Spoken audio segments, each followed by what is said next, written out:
Ito na yung napitas naming edamame. Hugasan ho muna natin mabuti bago natin lutuin.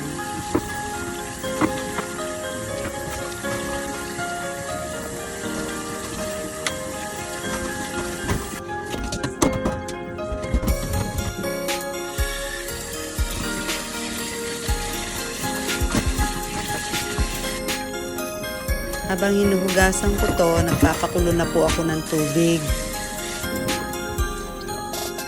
Ayan.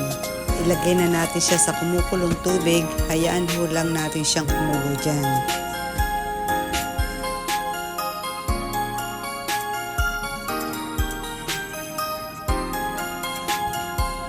Pag kumukulo na, patayin na ho natin yung apoy. Then, hugasan ho natin siya ng malamig na tubig bago natin kainin.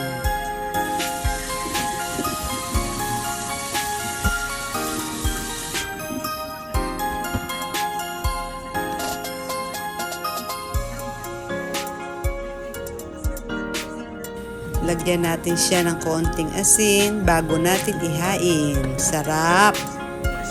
Ayan, luto na. Ready to eat na. Sarap nitong pulutan sa beer.